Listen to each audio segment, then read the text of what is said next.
Hey guys, welcome back to my channel. It's Jo, and I'm so glad that you're here. So today we're going to be talking about why we're doing a destination wedding and revealing where, while making tandoori salmon bowls. So I hope that you stick around.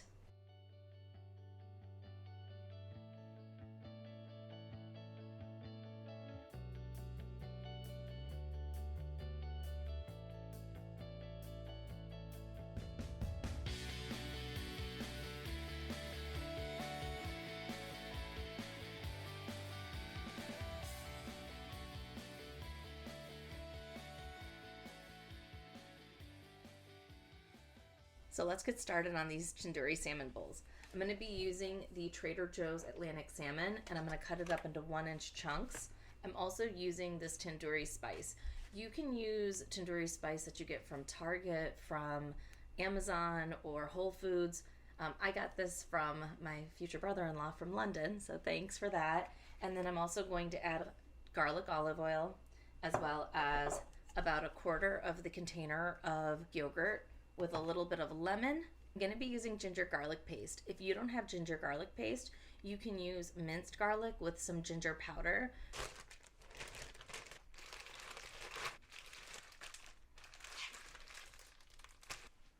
So we put the salmon in the fridge and we're going to let it marinate for about an hour.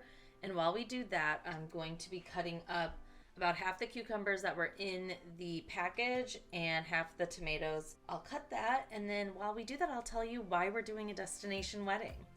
While we were dating, we actually had some discussions about what we would want our future wedding to be. And I think it was important to kind of see if we had similar visions or if we can get to the same place.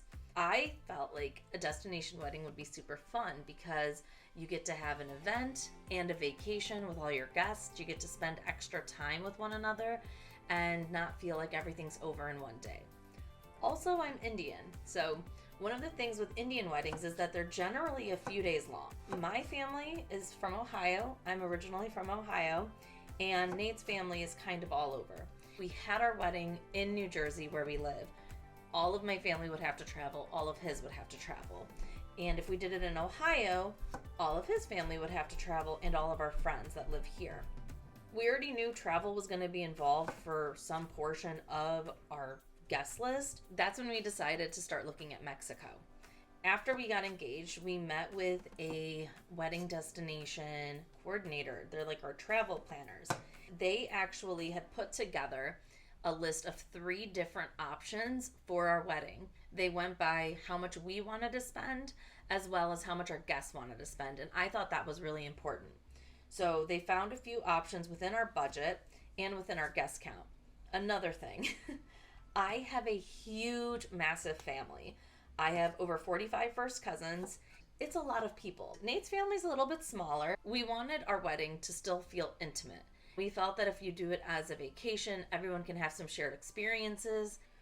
So when I explained to Nate what the basics of an Indian wedding would be, he realized, if our guests want to enjoy the whole event, they would come for a few days. So that would require travel, getting hotels. That's why we really focused in on having it be a true vacation.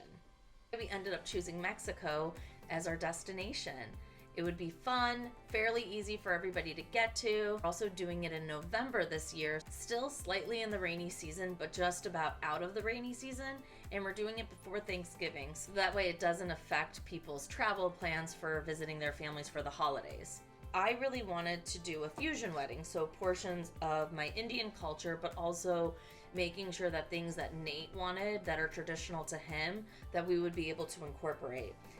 The resort that we ended up going with specializes in weddings. They do multiple weddings a day, which I actually like. Some people prefer to have only their wedding that day, but for me, I like that it's a machine because I know that this is what they do in their sleep practically. This place, they do a lot of Western weddings as well as Indian weddings, and they include Indian wedding part of the catering costs. So I thought that that was really important because I still want all of our guests to be able to have either Western food or have Indian food, whatever they prefer. And this resort really does offer best of both worlds. We are getting married at Barcelo Maya Grand. This resort is a mega resort. It's practically the size of Hoboken, where I live right now. There's 6 massive hotels. There is an adults only, there is a premium, and then there's also 4 standard hotels. We decided to have our hotel block in some of the standard hotels, but our guests can pick and choose which one they want to stay in if they prefer something else. There's go-karts, there's a casino, there's a club, there's a really cool bar called Striker's Bar. It's actually open 24 hours. We're probably going to have one of our after parties there. There's so many beaches. The beach is actually 1.2 miles long. It ranges from a rocky beach where you can go snorkeling with sea turtles and a bunch of different marine life to super sandy, soft beaches. It actually has some of the largest pools in all of Mexico. These pools are gigantic. We have not been to this resort. We have only seen it through pictures. I'm excited about that. One of the things Nate told me was, we're already in too deep. Let's just choose it and go for it, and it is what it is. I am a type A person, so honestly, I can't believe that I'm doing a wedding where I have not even seen the venue, but I have a lot of confidence. I'm a part of a couple of brides groups online. Those people have shared so much of their knowledge and their expertise, which I hope to do afterwards as well. Our group will be potentially up to 200 people, so that's actually what we're budgeting for and hoping that that price will then be over, so that way we don't spend more than we think we're going to spend, but who knows? We'll see when it gets closer. So cost definitely was a factor in the wedding. We're funding the wedding on our own, and the wedding costs compared to what it would be in New Jersey is about a third to a quarter of the cost. And I think that the view and the environment, it will be unmatched. So I've cut up my cucumber and my tomatoes. I'm gonna make the dressing that we're gonna use on top. So I'm going to use the rest of the Greek yogurt, the half of the lemon, a little bit of the garlic, olive oil, garlic salt, and then I'll mix that up into a consistency that I like, and we'll put that in the fridge. So our air fryer just preheated. Now we're going to put our salmon bites that have been marinating in the fridge in a single layer.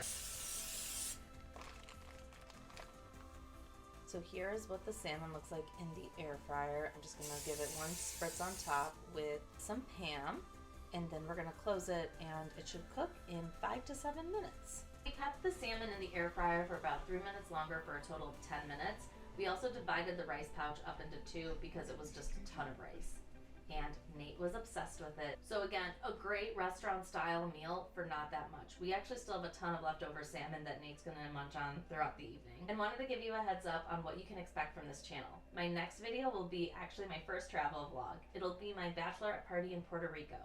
Other videos to follow will be more traveling, as well as breaking down wedding costs and just having a good time. So I hope that you'll stick around. So please like, comment, and subscribe to my channel. I can't wait to see you next time. Bye!